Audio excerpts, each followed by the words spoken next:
Question number 43 जो है हम डिस्कस कर रहे हैं, जिसमें हमें दिया है a projectile is fired with a speed u speed से फायर करते हैं प्रोजेक्टाइल को at an angle theta above horizontal field.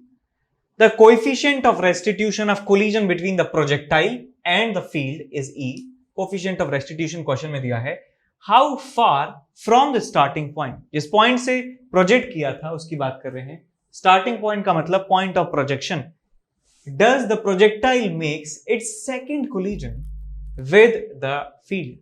तो सिचुएशन कुछ ऐसी है कि यहां से हमने प्रोजेक्टाइल को प्रोजेक्ट किया है, उसका पाथ जो है पैराबोलिक होगा और ये जाते जाते जाते जाते यहां टकराएगा और कोफिशिएंट ऑफ रेस्टिट्यूशन ई के बराबर दिया है। इसका मतलब वापस जाएगा, कुछ एनर्जी का लॉस होगा तो कुछ कम एनर्जी से थोड़ा सा ये कम डिस्टेंस मूव करेगा हॉरिजॉन्टल वर्टिकल में और ये यहां पे पहुंच जाएगा। ठीक, तो आपको बताना है कि स्टार्टिंग पॉइंट से यहां तक की जो डिस्टेंस है जहां पे दूसरी बार कोलाइड किया है वो कितनी होने वाली है, ये क्वेश्चन हमसे पूछा गया है। तो चलिए स्टार्ट करते हैं सॉल्व करना। इससे पहले सॉल्व करने से पहले इस क्वेश्चन को मैं आपको एक एक्सटेंडेड रिजल्ट में आपको बताना चाहता हूं कि यदि मान लीजिए आपके पास एक वॉल है, वॉल, ठीक, और वॉल के साथ आपका जो कोफिशिएंट ऑफ रेस्टिट्यूशन है वो ई के बराबर है। कोफिशिएंट ऑफ रेस्टिट्यूशन इज ई। मान लीजिए आपके पास कोई एक ऑब्जेक्ट जो है इसको हिट करता है, इसका मास कुछ भी है, इसका वेलोसिटी जो है v के बराबर है, कोफिशिएंट ऑफ रेस्टिट्यूशन ई है। तो इस वॉल के नॉर्मल जो वेलोसिटी है वो पलट जाती है और हो जाती है ई टाइम्स v के बराबर इसकी वेलोसिटी हो जाती है और जिस रास्ते से आया था उस रास्ते ये वापस मुड़ जाता है। तो यहां पे ध्यान रखना है कि वॉल के जो परपेंडिकुलर जो कंपोनेंट होता है वेलोसिटी का, वॉल के परपेंडिकुलर कंपोनेंट कौन सा है, ये वाला कंपोनेंट। ये वाला कंपोनेंट ई टाइम्स हो जाता है। अब ये तो हुआ आपका हेड ऑन कोलिजन कह सकते हैं।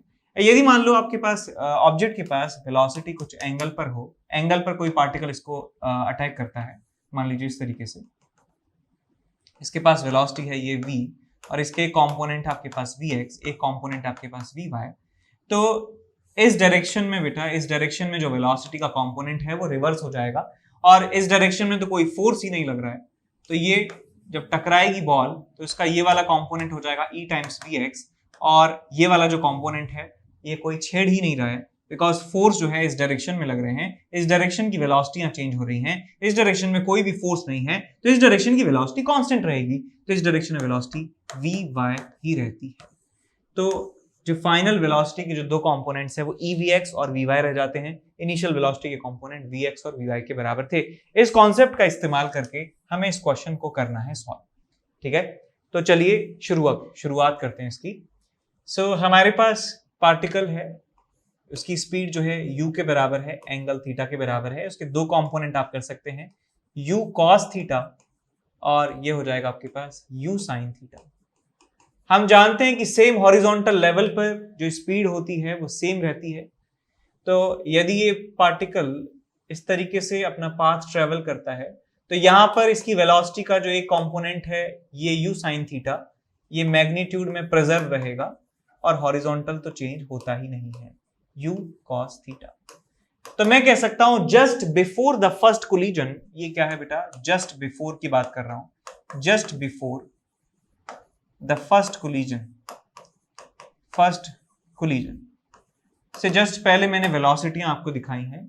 जो ये वॉल है, कहूं ग्राउंड है, यहां कोफिशिएंट ऑफ रेस्टिट्यूशन ई के बराबर है। सो इस ग्राउंड के परपेंडिकुलर जो वेलोसिटी है वो ई टाइम्स हो जाने वाली है। तो मैं यहां पे ये लिख सकता हूं कि ये टकराने के बाद क्या होगा, वेलोसिटी के दो कंपोनेंट्स आपको मिलेंगे, एक होगा u cos थीटा इस डायरेक्शन में, एक होगा component e times u sin theta. ठीक बात है, समझ में आया सबको? ये u cos थीटा सेम रहेगा बिकॉज इसके साथ जो फोर्सेस हैं, कोलिजन फोर्सेस, वो इस डायरेक्शन में है, तो इस डायरेक्शन की वेलोसिटी e टाइम्स होगी, इस डायरेक्शन की वेलोसिटी को छेड़ेंगे भी नहीं। तो इन दोनों कंपोनेंट की वजह से ये मूव करता है इस डायरेक्शन में और यहां पे आके गिर जाता है। तो हमें बस यही बताना है कि यहां से लेकर यहां तक की जो डिस्टेंस है वो कितनी होगी। तो मैं कह सकता हूं यहां से लेके यहां तक की जो डिस्टेंस है मैं कह सकता हूं r2 के बराबर है, this is the range of this projectile, और यहां से लेके यहां तक की जो डिस्टेंस है उसको मैं कह देता हूं r1 के बराबर। तो हमारे पास जो टोटल डिस्टेंस हमें निकालनी है इनिशियल पॉइंट से वो कितना हो जाएगा, r1 प्लस r2 के बराबर। सो d की वैल्यू मिल जाएगी आपको, r1 की वैल्यू आप जानते हैं कैसे निकालना है, r आपको मिल जाएगा u square sine 2 theta by g, u square sine 2 theta by g, और आप इसको ऐसे भी लिख सकते हैं 2 into u sine theta into u cos theta divided by g. और मैं R2 को लिख सकता हूं, R2 की यदि आपको रेंज लिखनी है, रेंज के लिए फॉर्मूला इस्तेमाल करिए 2 times ux into u y divided by a y. Horizontal direction में वेलोसिटी कितनी है, u cos थीटा, आगे 2 भी है।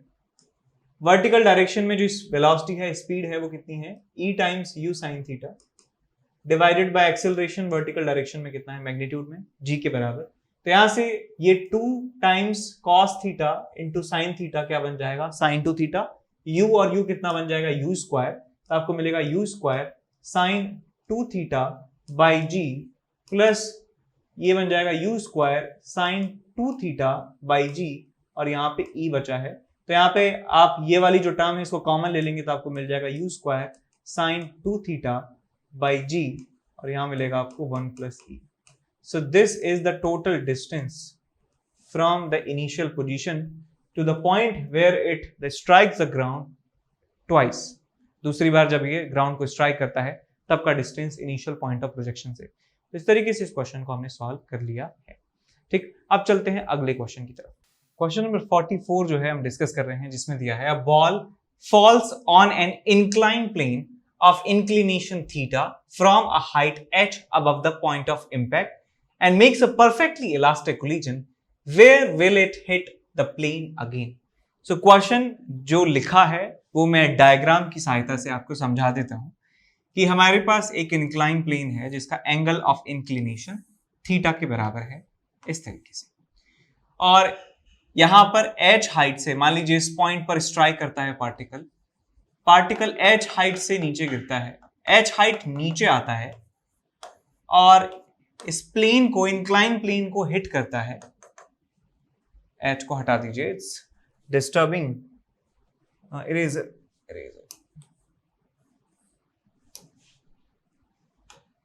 h हाइट जो है ये नीचे आता है, h हाइट नीचे आता है और टकराता है। अब ये टकराएगा और टकराना जो है वो इलास्टिक कोलिजन आपको दिया हुआ है। तो देखिए बेटा, ये जो आपके पास इंक्लाइन प्लेन का सरफेस है, इस इंक्लाइन सरफेस के परपेंडिकुलर इंक्लाइन सरफेस के अलोंग जो है आप इस वेलोसिटी के कंपोनेंट कर सकते हैं। तो इसकी वेलोसिटी जो है वर्टिकली डाउनवर्ड डायरेक्शन में होने वाली है v के बराबर, और उसकी वैल्यू होगी अंडर रूट ऑफ 2gh के बराबर। काइनेमेटिक्स से निकाल सकते हैं कि h हाइट यदि नीचे गिरता है कोई ऑब्जेक्ट रेस्ट से तो इसकी स्पीड जो है अंडर रूट 2gh के बराबर हो जाती है। अब इस वेलोसिटी के दो कंपोनेंट मुझे करने हैं, एक कंपोनेंट इस डायरेक्शन में, एक कंपोनेंट इस डायरेक्शन में। ये एंगल थीटा है, ये 90 माइनस थीटा है, ये थीटा है। सो वेलोसिटी का एक कंपोनेंट हो जाएगा v cos थीटा और एक कंपोनेंट हो जाएगा आपके पास v sin थीटा। तो मैंने वेलोसिटी के दो कंपोनेंट भी कर दिए हैं। इलास्टिक कोलिजन है, हम जानते हैं कि जब वॉल से या जमीन से या दीवार से कोई ऑब्जेक्ट टकराता है, सो इस दीवार के जो परपेंडिकुलर डायरेक्शन में वेलोसिटी है वो एक्सचेंज, वो e टाइम्स हो जाती है। तो मैं कह सकता हूं कि हमारा जो पार्टिकल स्ट्राइक किया है उस पार्टिकल की वेलोसिटी इस डायरेक्शन में जो थी वो हो जाएगी इस डायरेक्शन में, और वो हो जाएगी आपके पास v cos थीटा के बराबर, और एक वेलोसिटी जो इस डायरेक्शन में है वो सेम रहेगी, कांस्टेंट रहेगी, that is equals to v sin theta. ठीक, एक्सेलरेशन ड्यू टू ग्रेविटी जो है वो नीचे की तरफ होता है g। तो इसके दो कंपोनेंट आप कर सकते हैं, एक कंपोनेंट होगा g cos थीटा और एक कंपोनेंट होगा आपके पास इस डायरेक्शन में g sin थीटा। ठीक है, तो एक्सेलरेशन के कंपोनेंट मुझे पता चल गए, मुझे वेलोसिटी के कंपोनेंट्स पता चल गए। मैं इस डायरेक्शन को x मान लेता हूं, मैं मान लेता हूं कि ये वाली डायरेक्शन जो है वो x है, ये वाली जो डायरेक्शन है इसके परपेंडिकुलर वो y है। सो मैं यहाँ पे काइनेमेटिक्स का इस्तेमाल कर सकता हूं, कि जो वेलोसिटी है इन x डायरेक्शन वो है v sin थीटा,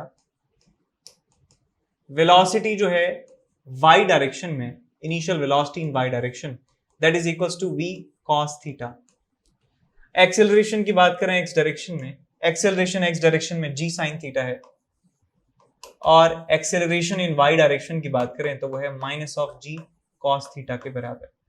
तो हमें क्या निकालना है कि ये कहां पर हिट करेगा प्लेन को वापस। ये जो आपके पास बॉल है, ऑब्जेक्ट है, मान लीजिए यहां पे हिट करता है, तो यहां से लेके यहां तक मैं कह सकता हूं कि इसका y कोऑर्डिनेट जो है 0 के बराबर हो चुका है। पहले y कोऑर्डिनेट 0 था, बाद में y कोऑर्डिनेट 0 हो गया, यानी displacement in y direction is equal to 0। तो डिस्प्लेसमेंट इसका y डायरेक्शन में 0 के बराबर है, और डिस्प्लेसमेंट x डायरेक्शन में रेंज के बराबर है। डिस्प्लेसमेंट इन x डायरेक्शन यानी ये x है, इस डायरेक्शन में जो इसका डिस्प्लेसमेंट है यहां से लेके यहां तक का जो डिस्टेंस है वो रेंज के बराबर है। यही हमें कैलकुलेट करना है कि रेंज इसका कितना होगा। तो इन जो आपके पास ये जो आपके पास पैरामीटर है, या आपके पास जो वैल्यूज हैं, इनकी सहायता से हमें डिस्प्लेसमेंट इन एक्स डायरेक्शन निकालना है।